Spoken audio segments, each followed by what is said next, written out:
Yes. Let me start by saying congratulations on the feat you achieved in Anambra State, in one of what has been described as the fairest, most properly organized elections in Anambra State. Your party took the entire local government and left even the nearest candidate a distant second. What made that possible? Well, thank you very much, Alice, for congratulating me first, and then before we go to what made it possible. I think it was a clear choice by the people either to continue with the progress being made in the state or gamble with what is not known yet. You know, you plunge yourself into uncertainty, and I know that the first law of nature is that you preserve that in which is good. The APGA government in Anambra State for the past 11 years had done so much for Anambra State. It was APGA that brought Anambra State out from the bad old days and restored the state on the path of steady progress. APGA government came into Anambra State in 2006, about 11 years now. And today Anambra prides itself as one of the best states in Nigeria in terms of stability, in terms of good governance, and so on and so forth.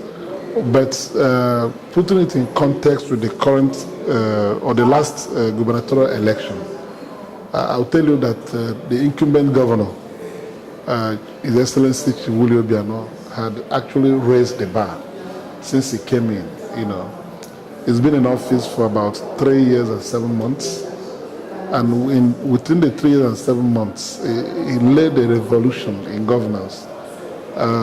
He confronted most of the problems that defied solution in the past in the state, like the issue of security. You know, insecurity was the bane of Anambra State, you know, for a long time. We were known for violent crimes, kidnappings, for ransom, and so on and so forth. And that led to the migration of our very prosperous businessmen from Anambra State to Lagos. Many of them left Onitsha and relocated to Lagos. Many of them left Nnewi and relocated to Lagos. It brought with it the downturn and the economic progress in the state. The economic activities in the state went to a very low level, you know, and you know what that will portend to any economy. When economic activities do not rev up as expected, you know, it will come with it unemployment and so on and so, low standard of living and things of the sort. So the governor came in and tackled the problem of insecurity head on. Within the first month he assumed office, he mounted a security summit and brought in some Israeli experts that came and presented papers. People thought it was just for the sake of doing so. And progressively, within a few months, he was able to put in place a security system that made it impossible for crime to thrive in Anambra State. You know, from arrest of criminals and continued flushing out of criminals from their hideouts and all that. People who tried it were apprehended, and steadily the state became unsafe for criminals to do anything. Most of them fled the state. You know, those who persisted, of course, got the music. And within a short time, the Marshall Plan of Security paid off. The state became safe, and progressively became safer. And today, Anambra State is known to be the safest state in Nigeria. So, you know, so with that performance, came with the clear implementation of the governor's vision for the state. And his vision was principally to make Anambra State first investment destination, in Nigeria, where people can come in and do business and other things, and with security in place, it was possible for him to run his program and ideas. The governor had 4 key areas, he decided to use to rev up the economic activities in the state. He chose agriculture, he chose oil and gas, trade and commerce, and industrialization, So these were the cardinal pillars of his development program. And he developed so many enablers, education, healthcare, culture and tourism, as we go on, about 14 enablers, including this security I've just started with. So the state prospered in the past 37 years, It dealt with the issue of power, road infrastructure, and all that. So education, it was a great enabler. The health care delivery, great enabler. And he didn't leave anyone out. He put his hands on all of them at the time, simultaneously. So what you're saying is that a track record. What made the landslide victory possible was the sterling performance of the governor. Are you saying that APGA as a party did not play any role? If the people like the party and the incumbent governor fails to deliver, people will search for alternative, because the party has its inherent, contribution, because it was the preferred platform of choice based on its history, his origin, and the things the party set out to do for the people, particular people from that area. So from the takeoff in 2006, the party never disappointed the people. And at this critical time, the governor has done very well. People saw no need to change the governor and the party. So 2 of them combined to deliver the astounding result, which took people by surprise. But predictably, I knew it was going to happen, because as actually the chairman of the re-election and campaign committee for Obiano, I led the campaign around the state. So I could see the mood of our people, their responses, and their deep appreciation for the great things the governor had done. Apart from looking at the contemporary situation in Nigeria, where many states are not able to pay salaries, the governor made payment of salaries and wages a very important objective of his administration. So that in 3 years and 7 months he's been in office, he had paid the workers promptly on the 25th of every month without fail, And not only that, because of his background as an astute banker, he came and computerized the state workforce, and weeded out ghost workers, and computerized payment of salaries, that on the 25th of every month, workers and pensioners inclusive received credit alert on their phones. Salaries were posted to the accounts. So it came to be known as alert governor. When many states are not paying salaries, our people were receiving their salaries promptly. Credit alert, whether the governor was in the country or not, it was given that on the 25th of every month, workers and pensioners would take their salaries home. And aside from that, within the 3 years and 7 months, he was able to increase the salaries of workers by 15% in 2015 across board. So the workers enjoyed very good working atmosphere, getting their wages, getting their promotions at that. He has promoted workers twice. So in that sector, he became a darling of the workers of Anambra State. Okay, let's look at the election proper. You've You, APGA, the governor, and his supporters keep describing this election as the best thing that ever happened to Anambra State. If APGA had lost the election, would you still have the same encomiums for INEC? Well, what we saw remains true, that's the best election Anambra State has ever witnessed, where the votes of the electorate determine the winner of the election, without any hassle.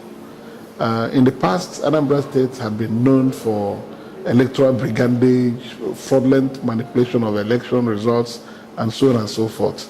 So even towards the build-up for this very particular election, people knew who they wanted to vote for, but the apprehension was palpable that the votes may not count. There were threats that the election will be rigged, and that was what they were used to over the years, except when you go through the courts to get victory. It wasn't possible to get clean victory through an electoral process in Anambra State. I remember that APGA came into Anambra State in 2006 after winning the election in 2003. It had to go through litigation to get to power in Anambra State. So the party had been on the receiving ends of fraudulent elections in Anambra State. So the campaigns were done. The people made up their minds on who to vote for, but the corrosive question had always been, how are you sure that these votes will be protected? Will they count in determining who won the election? So how did APGA protect those votes? So coming, APGA didn't do any magic. APGA prepared to police the election at the polling units. We had people earmarked to do certain duties, both at the polling units and at the ward collection centers, local government collection centers, and state collection center. We made sure we had enough people, 5 persons per polling unit, to monitor the election and ensure that the right thing was done, notwithstanding the presence of party agents. So there was a buffer of 5 other people to police the activities in every polling unit. So we did that. It was expensive, but we had to do so. And we designed a chain of monitoring, starting from distribution of materials from INEC headquarters. We brought out people who accompanied the materials from the central bank vault to INEC headquarters in Oka, where the materials were shared and distributed to local government areas. And we had 10 persons from each local government accompanying the materials to the local government headquarters of INEC, from where the material went to registration area centers, then to polling units. So we made sure we had people that followed the materials all the way, because we were afraid that what had been usual will happen again, when result sheets will disappear, and so on and so forth. So we prepared effectively to get that properly protected.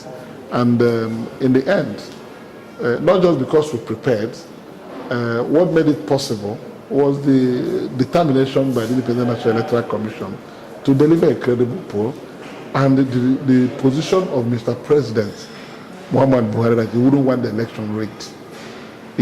Because few days to that election, there were ominous signs that things may not be okay. On the day we had our stakeholders meeting with INEC and the security agencies, the Inspector General of Police in the morning of that day withdrew the security details of the governor. So that was bizarre. A serving governor suddenly lost his security details in the name of ensuring level playing field for an election that will happen in 3 or 4 days' time. It became a worrisome situation, because one was that action that the Inspector General of Police was a pointer to the fact that something sinister must be in the offing. A governor is a governor, whether he's seeking re-election or not, because Governor Obiano's first term in office will run off on the 16th of March 2018. So at the time his security details were withdrawn, they were withdrawn security details of a governor, a sitting governor. with all the constitutional protections and and entitlements. So if you say you don't want the governor to have his security details so that there will be a level playing field for everybody, it was being economical with the truth. So we had to cry out, and the president intervened and ordered the IG of police to restore his security details. And that was what even opened the president's eyes towards the preparations for the election. So he had to give specific instructions that he wouldn't want anything untoward to happen in that election. So by that singular position of the president, everybody was reined in. Both the Electoral Commission, the security agency were reined in. And if there were plans to rig the election, they were all perished, by the action of Mr. President. So on that day, we were sure that, because at the stakeholders meeting, I asked the INEC chairman, are you going to ensure that all the materials meant for this election will arrive at the polling units together? Drawing from my personal experience, where they'll send ballot papers, you won't see result sheets. And by evening, they start announcing results in Anambra State previously. So the INEC chairman said everything will come together. Both the ballot papers, voters register, card reader, result sheets for the polling units, they will arrive together.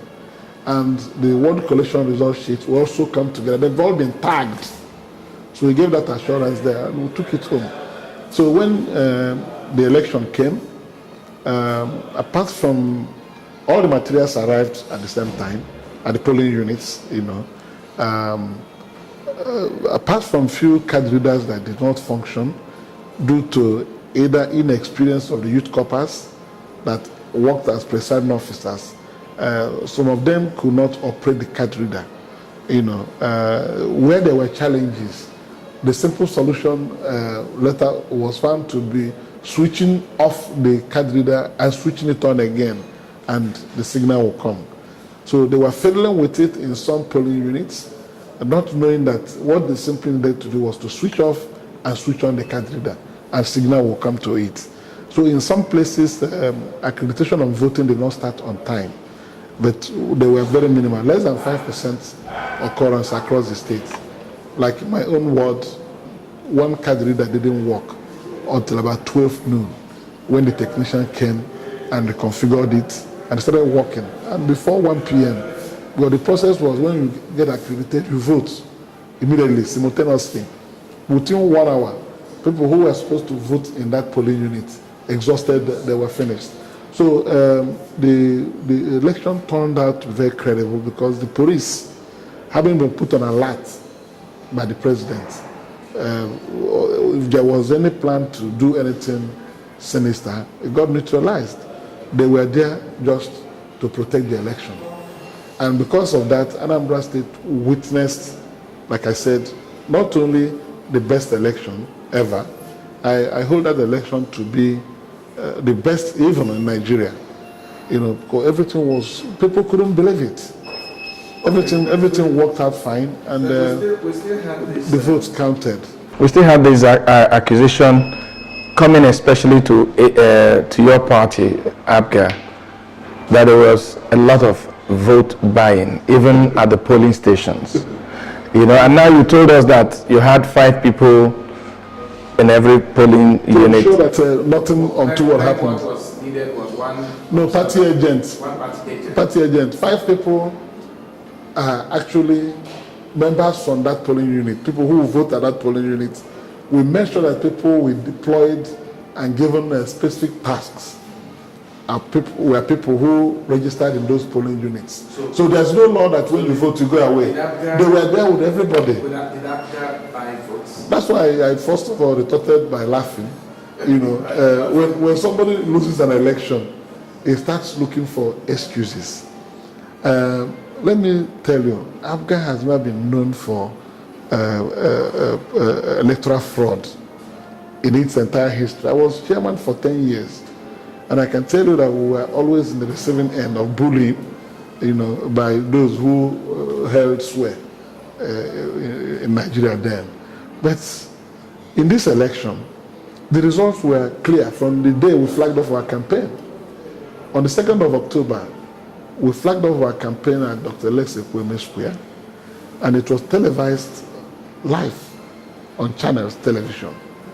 The mammoth crowd that came out on that flag-off date cannot be compared to anything in recent history.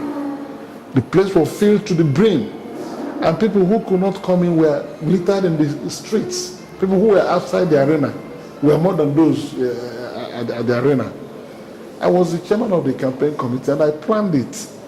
So before the flag-off, Governor Obiano had about 146 endorsements for second term in office. We had over 203 support groups, all registered in the campaign office. People were coming on their own, coming to register to be part of the process, and I knew that it was done.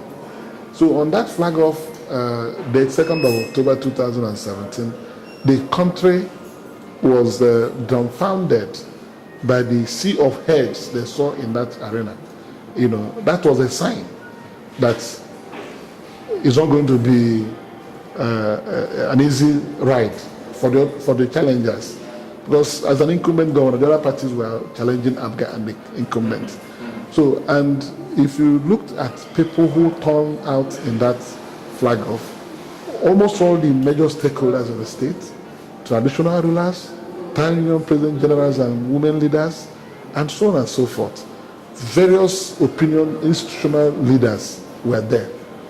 So it was only a question of people rising up against the governor, you must go. Everybody was there. Then we followed it up with campaigns to the 21 local governments in the state. We campaigned in every local government. We flagged off the campaign in every local government. And each local government you came to, you see the crowd of people you have not seen before. It never got down in number as we went around the entire 21 local governments. And people were coming out to take over our campaigns from us, speech making. People volunteered to come and say, this governor has done so well, he must continue. I tell you, there was one thing the governor also introduced, apart from general services. He introduced a program we call Choose Your Community Project. Every community in Anambra, about 181 communities, were given the opportunity of choosing a project by themselves worth 20 million naira. The government just gave money to the community, they execute the project, and come back and take another 20 million naira for a second project, so 40 million naira. Every community got this money, and were able to use this money to build either civic center, town hall, markets, stalls, all over the places. So 181 communities, before the election, they've 100% had taken 20 million. About 80-something communities had taken the second tranche of 20 million, you know, making it 40. So what they were able to do littered all over the state, you know. And again, it was an issue of equity, where the governor felt that, yes, there are 181 communities, but there are small communities at that. And those small communities had never had any bite of the cherry from the state government because they don't have prominent people. Like Nnewi, for example, Nnewi is one community local government. They got only 40 million. There are little communities, we have not had their names before, like Ulumbarasa, Awa, Ndukwenu, One, you just hear that the Ndiokbalese, you know, such obscure names. But governments got to them with equal amount of money. And they're able to do these things by themselves. And the qualification for this is the community will sit, the traditional ruler, the town union government will meet and choose a project, design it, and submit to the Commissioner for Local Government. And go through due process, get it approved, and the money will be released to you. You nominate the contractor from your community. So those who built these projects are indigenous of the various communities. So this program was very popular. It was even-handed, and virtually all the communities benefited from it. So in addition to general things the governor did, like roads, was able to build. Like today, if you come to Oka, you see 3 flyovers, magnificent ones, beautiful to behold at night, across the state capital. And governor built many bridges. The longest bridge in the southeast now was built in Anambra State within 3 years. The bridge the governor put up to link the oil field in Anambra State, the span is 280 meters. Was able to do it within 2 years. So the whole thing was amazing. And the projects inherited from his predecessor, about 101 roads, the former governor awarded towards the twilight of his administration. 101 roads with 127 billion naira contingent liability. The governor did 51 of those roads and paid 62 billion, to the contractors he met on site. Didn't bring any new contractor. So all these things endeared the governor to the populace. So when the election came, it was therefore no surprise that everybody was eager to vote for Abga and Obiano. So to deal with the specific question of vote buying, we didn't have need for that. That was why I went into this elaborate explanation. Okay. So those who budgeted money, they didn't campaign. They were setting aside money to buy votes. I think one of the candidates in the election, in his post-election speech, said that his agents disappointed him because the monies apparently he gave them, with which they were meant to buy votes, were not used to buy the votes for him. And finally, on it is very important. Because the international observer said there was vote buying, so I need to shift it to where it falls. Yes, those who did not campaign, those who were not reckoned by the electorate to receive their votes, had to use monetary inducement. And when we saw that they were planning to buy votes, these things were available through intelligence. We told the people in every campaign, if anybody gave you money, take the money and vote in accordance with their conscience. So, and we told them there was no crime. Somebody gives you money to buy your vote. Take the money, but discharge your conscience. Vote for the candidate you want. So many people took their monies and did not vote for them. So they were shocked that the result went that way. I saw one of the campaign managers saying that even all the candidates lost in their various local governments and lost in their wards. It never happened before.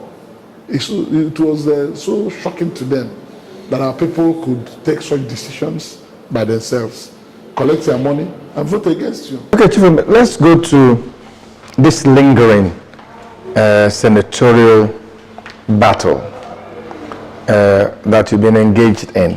Yes. It's been one fight after the other. Yes. But orchestrated by the same man. Eventually, Orchestrated by the same man. Eventually, the election is going to take place. Yeah, sure. What are your chances? Well, I'm not given to making boasts, but you can safely know that in Anambra State today, and even in Nigeria, I am the face of Abga. I'm the face of Abga. I've used Abga to lead many struggles in the democratic process in Nigeria.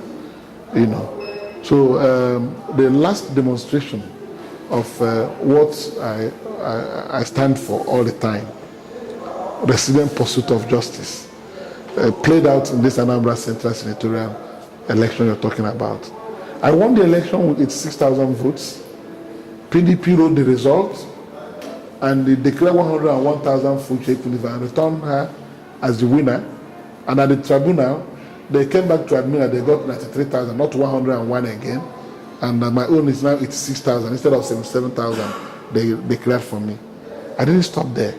I pursued the matter, and finally got the election nullified. So when I nullified the election, got the election nullified through my struggle, they came to a conspiracy that rerun election cannot take place, so that I cannot become a senator. So it was a joint operation against me. Patiently, I followed them. Uche Ekwunife applied for review of that judgment to set it aside. The Court of Appeal dismissed it. She went to the Supreme Court, you are aware. And on 10th of February 2017, this year, the Supreme Court dismissed her case. So that put paid to it. But when the election was nullified and the rerun was ordered, she was disqualified by the judgment of the Court of Appeal. So she crossed over to APC to try to get ticket of APC to take part in the rerun. I was laughing at them because I had known that based on the binding and substantive judgment of the Supreme Court in the Labour Party versus INEC, is a celebrated case. Rerun elections do not admit fresh candidates.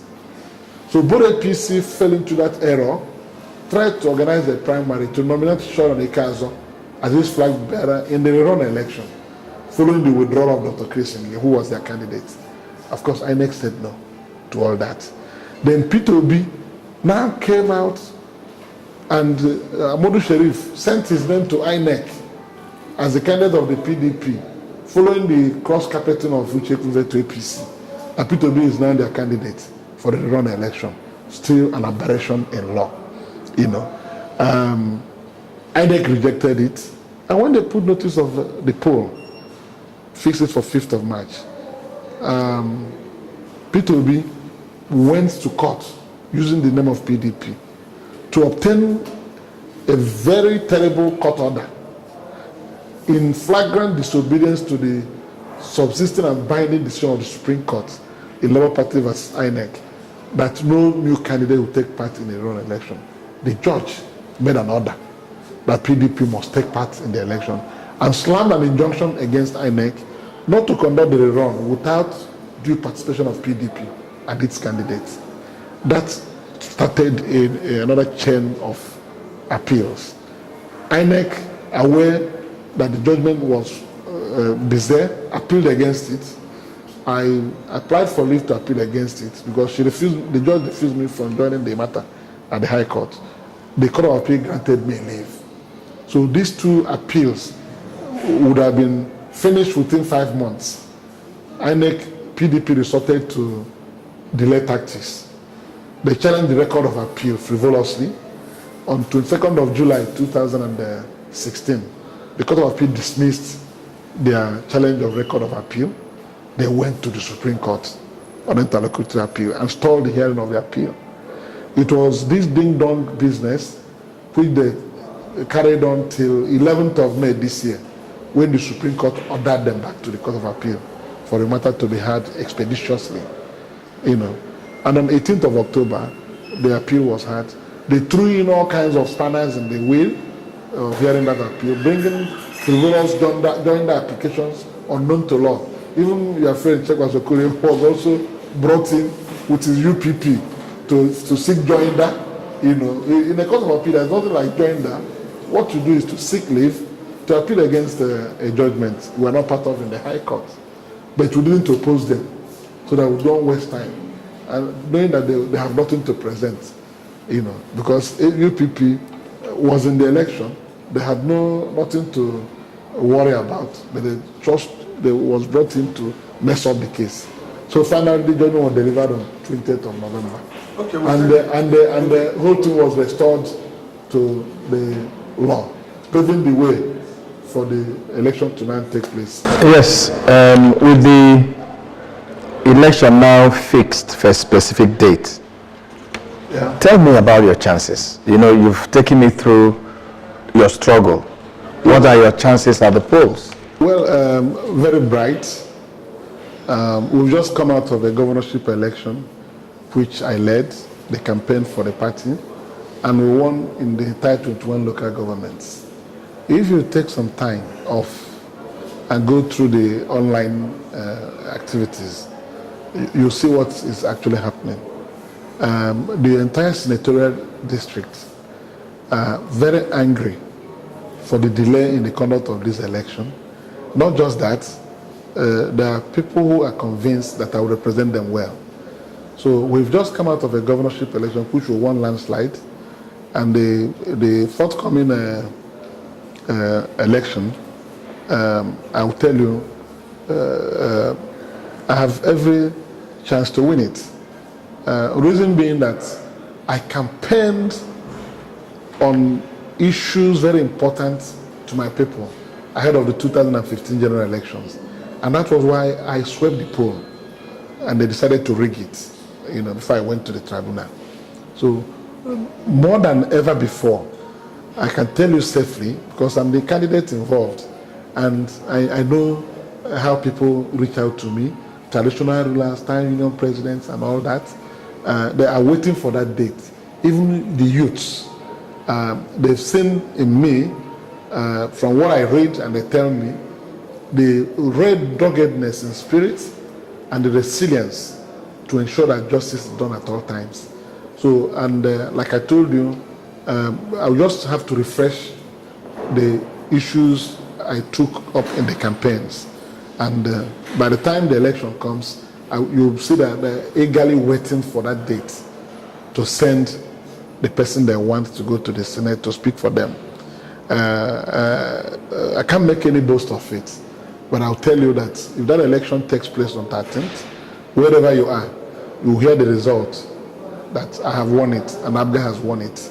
I don't see anything happening in the opposite to this. So if you won this election, are you not worried that there will be no time for you to achieve anything? Well, we've lost 2 years and a half to the low cost, to those who pretend that they love our people, but are very self-conceited persons. Otherwise, why should somebody sit on the conduct of this election for 2 years, knowing that at no time will he be able to take part in that election? He sponsored litigation to frustrate it so that victim does not get to the Senate, and by then punishing our people for not having punishing our people without a senator for more than 2 years. So we have lost 2 years and 6 months to the low cost, but I'm sure that it is better late than never. We still have a year and 6 months. If the election is done in January and the winner emerges, we still have a senator who will be there a year and 6 months to represent the people. It is better than their evil design that seat will be vacant in 2019. That's what they have been marketing both in the social media. Abuja is very far. Ube will never get there until 2019. And they've been doing that to the extent that even when the Court of Appeal delivered judgment on 20th November and ordered for the election to take place within 90 days, and INEC came up with a date. The lady who was removed by the tribunal, by the Court of Appeal, who had moved to APC, is still shouting that election will not take place. Which in the papers, I read that there are so many litigations still hovering, and the election should not take place. But all these things are out of ignorance. But there's no pending litigation that is standing on the way of INEC conducting the election.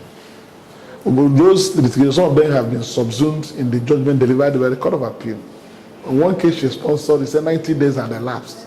INEC should no longer conduct the election. But the Court of Appeal has now re-established another 90 days for the election to take place. So that case at the High Court is dead.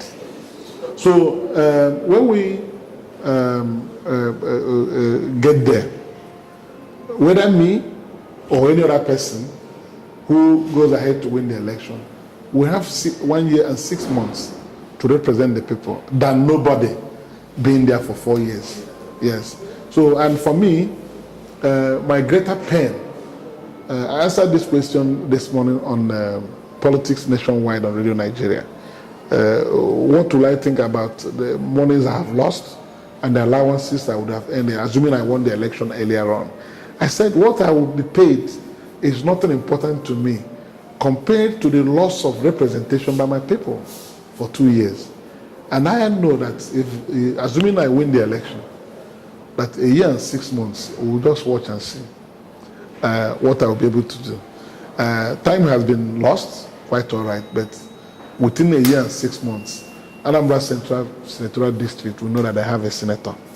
Okay, finally, one of the issues that seemed to have affected some aspects of the last gubernatorial election was the threat by IPOB that no election should hold in Anambra State. What is your position with this ongoing debate about restructuring, especially for some of our brothers in the Southeast, led by IPOB, that are asking for secession? I mean, if you become a senator, you'll be one of the spokesmen of the Southeast. So what is your position? Very interesting. One, I was about the only candidate that campaigned with restructuring ahead of the 2015 general elections. And we predicated our support for Jonathan on his promise to implement the National Confab report. You know, I was a delegate to the National Conference, you know, and I spoke very strongly in favor of restructuring of the polity in Nigeria, you know. So I campaigned with it ahead of the senatorial election in 2015. I drew attention to myself with that restructuring, you know. And I said that one of the reasons why I was running for Senate was to be able to be at the Senate where the debate on restructuring will come up. You know, I printed it and shared.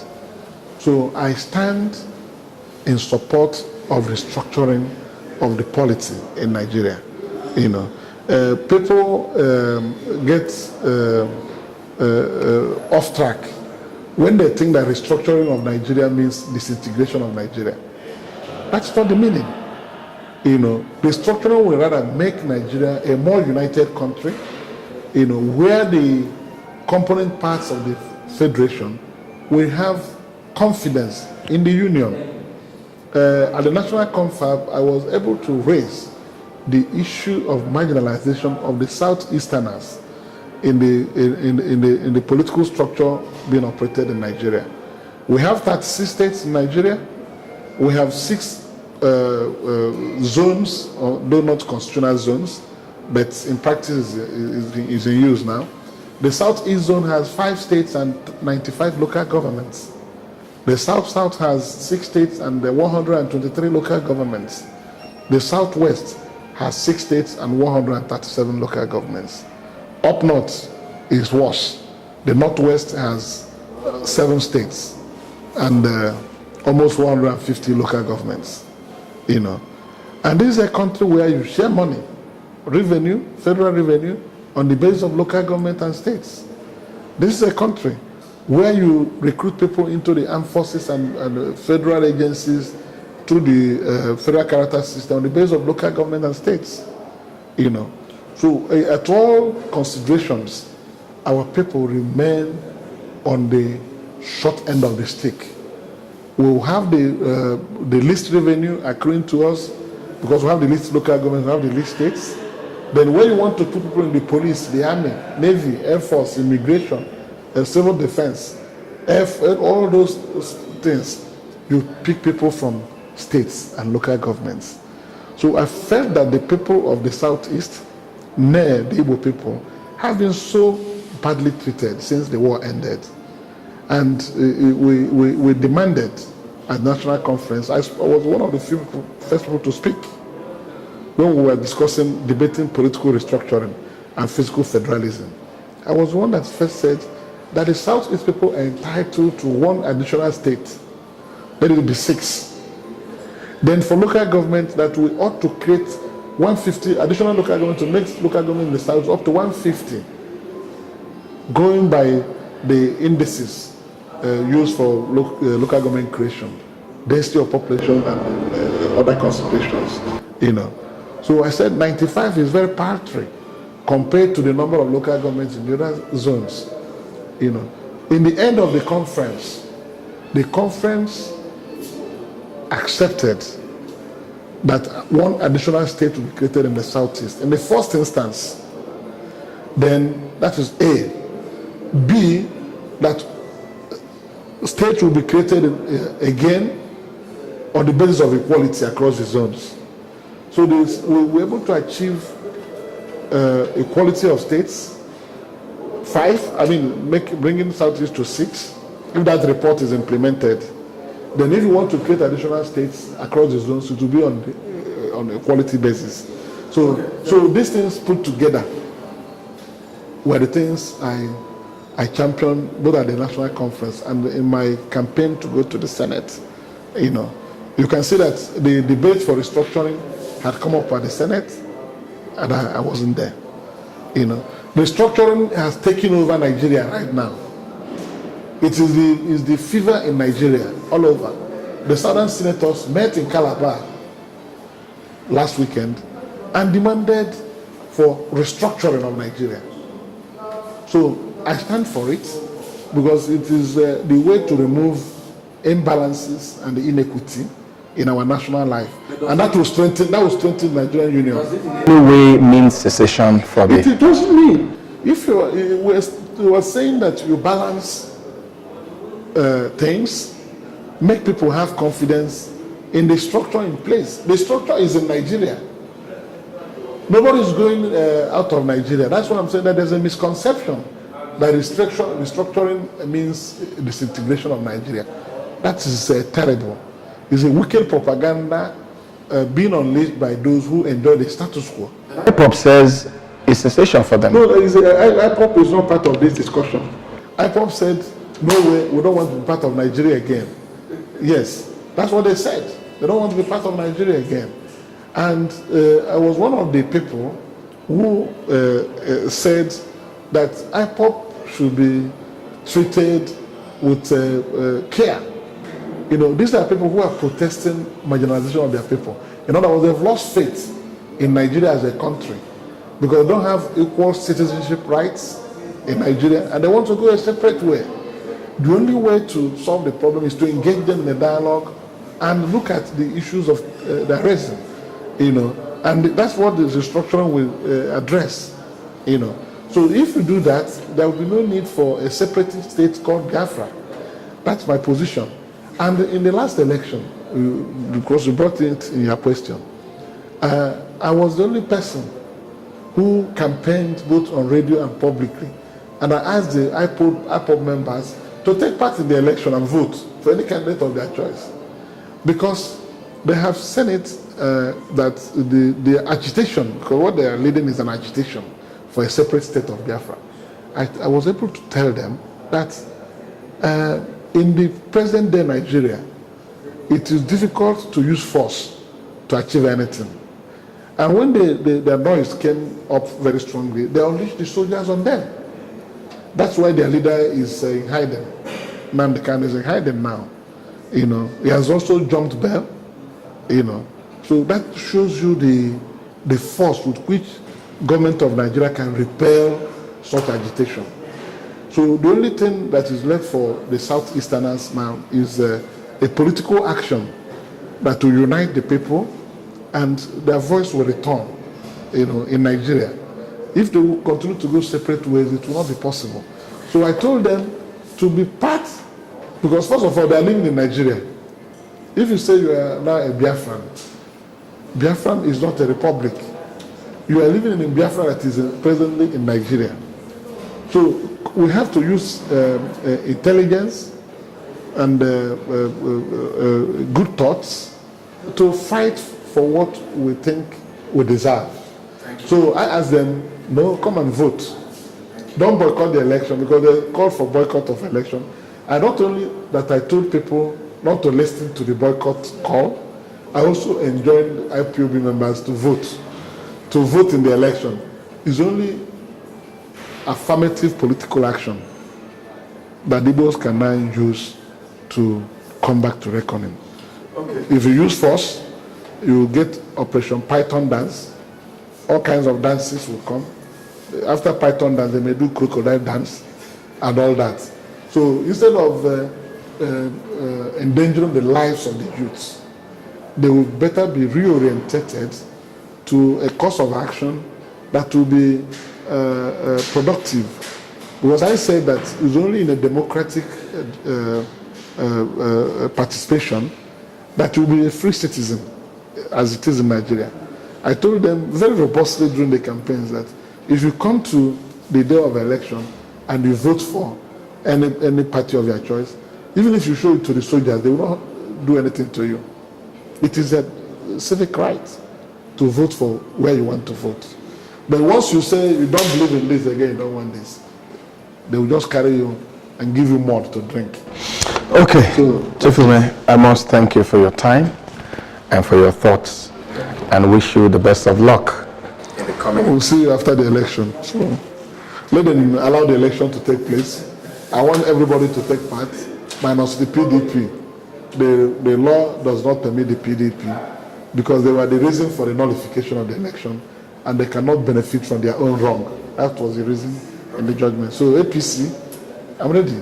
Ngige, I'm ready. Anybody. Chief Ume, I'd like to thank you for your time and your thoughts. And I'd like to also wish you the best of luck in the coming elections. And for coming on the program. Thank you very much. My pleasure indeed. I've been speaking with Chief Victor Ume, former national chairman of APGA, and a senatorial candidate in the upcoming senatorial election in Anambra State. I am Obiora Ido. Thanks for watching, and let's do this again some other time.